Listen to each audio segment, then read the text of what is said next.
Hi all and welcome to a new video. With the holidays coming up, let's break down the best ways to start for the Galactic Civil War era, aka the Empire and Rebels. These are things you can keep an eye on during sales, and also just, not sales, just an average of what everything would be. Price averages will be touched on in the box set and in the final lists, so you know if you're actually buying something on sale. I have a large amount of other videos breaking down factions and how to get started as well on this channel, so in the sections on the top right, you will see links to the Empire and Rebel videos. Next week, there will be a Clone Wars era video out as well. Just to go over some basic terms I'll be throwing around, most Legion games are at 800 points, but they can be played at 500 points as well. These come unassembled and without paint, so plastic nippers, a hobby knife, and super glue are a must. Plastic glue works with the newer not soft plastic releases as well. If you buy some of the older kits, there will be softer plastic and you can kind of feel it. It'll be malleable almost, kind of, sort of. It's hard to describe. Just soft plastic is the best way to say it. Plastic glue does not work with that. It looks like it does, but they break and snap easy. A legal list requires one commander and 3 core units at the minimum, which is easy to hit, but something to keep in mind and why I'm going over those in certain things. There are ways to ignore the 3 core units, like in the 501st Legion Battle Force, but that is Clone Wars era, we'll go over it then. Starting off with the starter box. The starter box for Empire and Rebels gets you a solid start for both factions. It is an average of $100. For Empire, you get Darth Vader, 2 units of Stormtrooper, and 1 speeder bike. For Rebel, you get Luke Skywalker, 2 units of Rebel Troopers, and 1 ATRT. A fully upgraded Rebel force is about 400 points, and a fully upgraded Empire force is much more at about 440. Even at slightly unbalanced as they are, it still is a solid start for both armies, and a good way to get in and get some good minis done. Starting with the Rebels, since half of the start collecting only gets you to 400 points, it is always best to wake up another core unit. Your options are Rebel Troopers, Fleet Troopers, and Rebel Veterans. That being said, the best thing to buy, instead of the starter set as a box set, are the Echo-based Defenders. This box is fantastic and comes with 800 points of Hoth-themed Rebels. This, if you get the previous box set, comes with more than enough minis to give variety to all of your lists. This list will end up playing, however, a bit more defensively than the main box set. What if you don't want Hoth-themed Rebels, or if you want something more aggressive? Well, without the box set, you should still buy another commander unit. They usually run $18 to $20. I do recommend Leia, or if you like Andor, then Cassian Andor.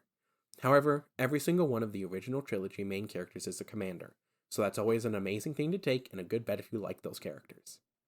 Operatives also exist as a strong, more combat-focused character, at least usually. For Rebels, a great buy is either Operative Luke or Ahsoka, which is different than the other Commander Luke in the Rebel box set. Commander Luke is Luke before he fully became a Jedi. Operative Luke is Return of the Jedi Luke. Best way to keep those in mind and keep them separate in your head. For Troopers, the best are usually Rebel Troopers or Rebel Veterans. For Special Ops, you get a lot of variety and that can make things hard to choose. The Rebel Commandos are a solid catch-all. Wookiee Warriors are tough and pack a punch, while the Mandalorian Resistance is just plain tough, but can be hard to use to their full possibility. And hopefully this gives you a basic idea of where to go next for Rebels. However, I have a more in-depth breakdown linked below, but we're going to go into some lists too. Example list number 1 are the Hoth Rebels, the Echo Base set. This will run you about $120. This is a 9 activation list. It's not too bad, actually.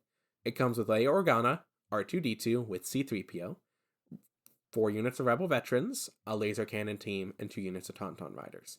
Now, 9 activations, that's pretty good. However, what we're also going to get into is the upgrades I gave and kind of sort of why, but at the same time to make you understand what each unit does. Leia is a pretty good leader because of her courage value and how it can spread to other units. So keeping her kind of in the middle of everything is always a good bet.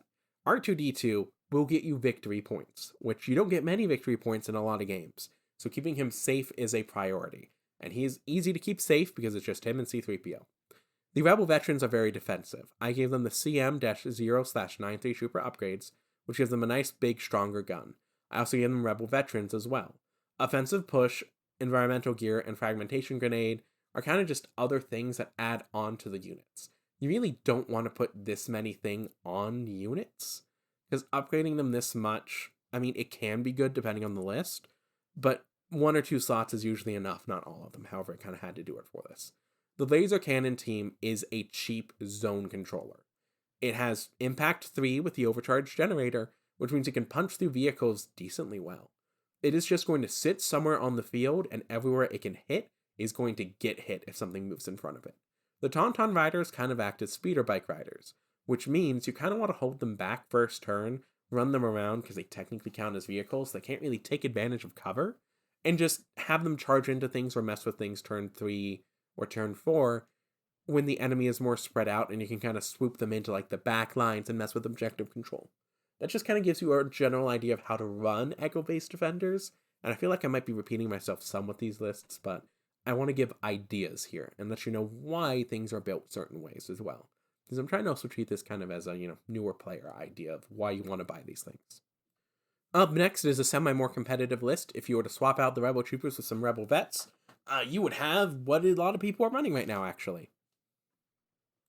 So the idea here when building lists is to keep command cards of your commanders and operatives in mind, while also keeping in mind getting in some anti-infantry and anti-vehicle stuff. Cassian Andor and K2SO are a solid commander-op duo that just kind of get stuff done and have good command cards as well. Ahsoka Tano is a really good Force user. She has 3 Force slots, which I gave Force Barrier. She can kind of protect other units.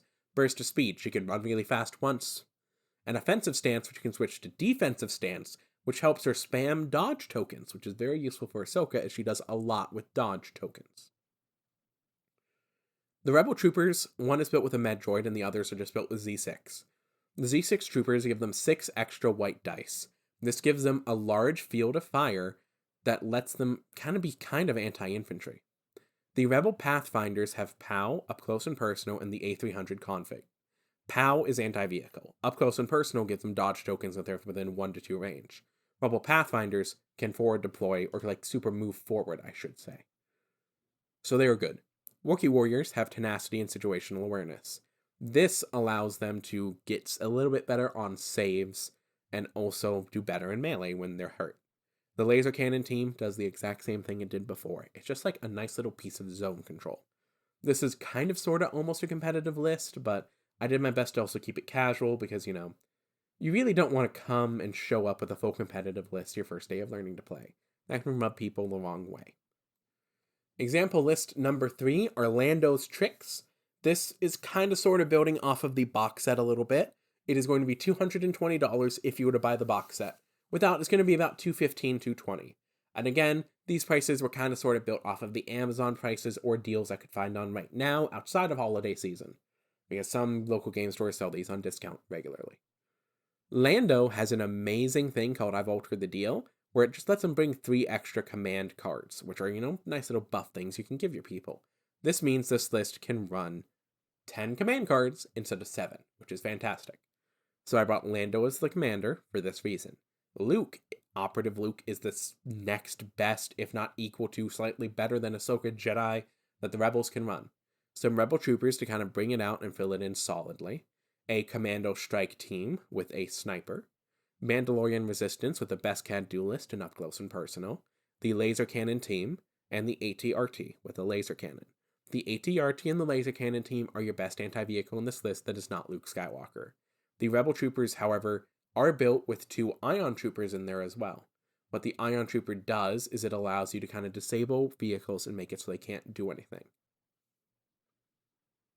This is another 9 activation Rebel list, which is pretty easy to get with the Rebels, so take this with a grain of salt, have some fun building lists, but this gives you ideas of where to go next. I don't like making build list videos and buy list videos that are just buy these next things because they're the best thing. Because honestly, the Rebels have so many different ways to play them that there are variations in these lists.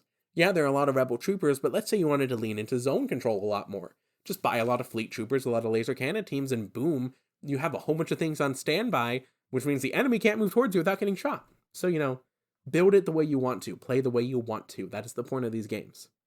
Anyway, let's get into the Empire. Starting the Empire is pretty easy. The Blizzard Force is a must-buy. They add more good things and everything is useful. It was the meta for months, so keep that in mind when you buy it. Some people will hate you for it. If you don't want to run Hoth-themed Empire, then there's still so many other amazing options. And while Blizzard Force is decidedly a slow-moving, more aggressive force except for the speeder bikes, the other ways to play Empire are just as fun. The Empire allows for a lot of themed competitive or casual lists. The Stormtroopers are a solid core unit and one of the best in the game. Buy a lot of them. They will always be useful. The Empire has probably some more units, some of the most units of any faction in the game, actually. It has its main villains as commanders and operatives, and access to a surprisingly large amount of bounty hunters, so pick your poison whenever you want to. You can play almost any bounty hunter. Have fun. Bounty hunters are a blast. Double bounty lists where you run 2 bounty hunters are really good all the time, so, keep that in mind. On the Special Forces side, you have just a lot of variety from Inferno Squad to Death Troopers. It's another odd situation. The Empire also has solid vehicles, including the Dark Troopers, which are somehow kind of a vehicle. I don't understand why. Probably the best selection of any faction in the game right now. The Rebels do not have good vehicles right now, in my opinion. But it is totally possible to run a 3 AT-ST list with the Empire and have a ton of fun. We will be going more into special ops choices and what they do in the list review, which is coming up now. So, the Empire list. Blizzard Force for $120. It's a 7 activation list. It's not that good. However, building off of it is super easy. With another $20-$30 tossed in, you have an 8 to 9 activation list. Buy 2 boxes of Stormtroopers, and you're set. Darth Vader is fantastic. He's a really good commander.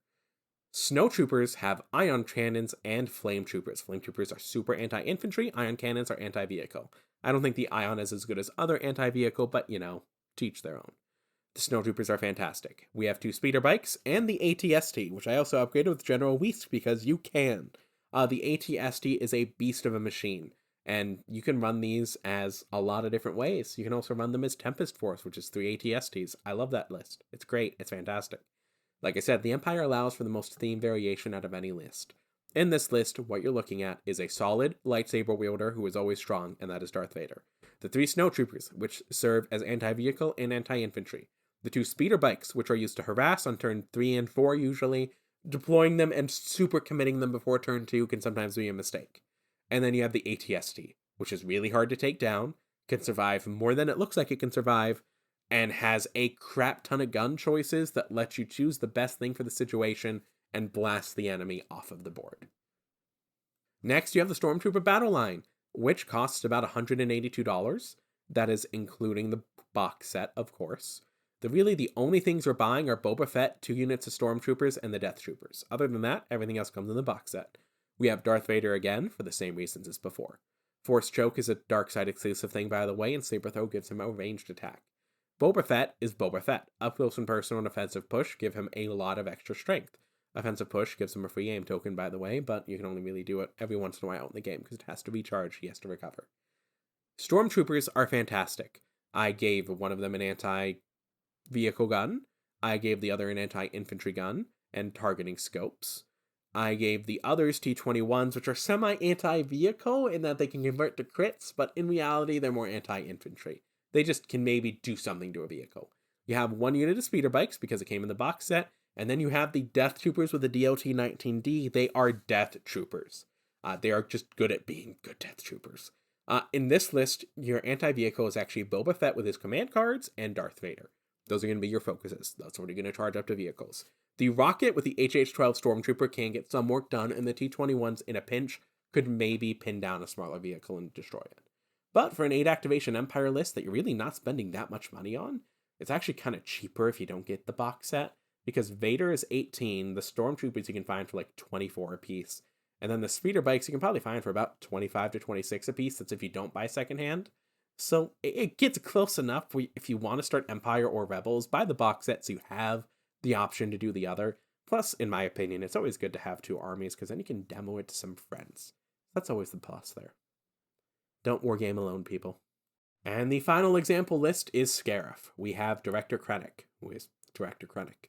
He is really good as an all-rounder commander. He doesn't necessarily excel at anything, but for the price, he survives on the table. The Shore Troopers just have the T-21B as an upgrade, which they're the T-21B.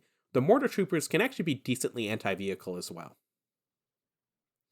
We have 2 units of Death Troopers because they were on Scarif, one with the DTF-16, one with the DLT-19D. Both of these are going to be defensive and offensive, depending on what is happening.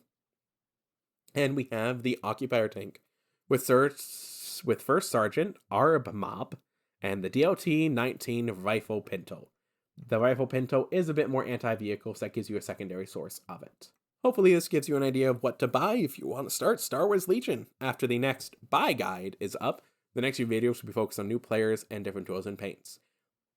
This video is a little bit weird to make because I wanted to make a buy guide I would like. And I don't like buy guides because I don't like being told what is best for me. I would highly suggest you watch this video. You watch some of my other videos about breakdowns if you are a true new player who wants to start. And you sit down and take time and figure out how you want to play this game. Go on Tabletop Simulator. It's $20 on a computer. Have fun. Play the game. Learn it before you buy it. The worst thing you can do is spend $200 to $300 on a war game and discover you hate it. That's not good. While the secondary market is pretty good, that doesn't mean you're always going to sell everything on time or you're going to get your money back. Always go into a game like this cautiously. Don't spend this much money on something if you're not sure you're going to love it. That is the one piece of advice I will give. It is one piece of advice I wish they gave in different buy guides. These are ideas. These are fun list ideas I cooked up. None of them are super competitive. Some are kind of mirrored after competitive lists, but I am not a competitive player. And I suppose that is where this video will end on. This is what I would like to watch as a new player, and this final recommendation is the final thing I would like to hear. I hope you all have a wonderful day. Like, comment, subscribe, and enjoy your week. See you all next week.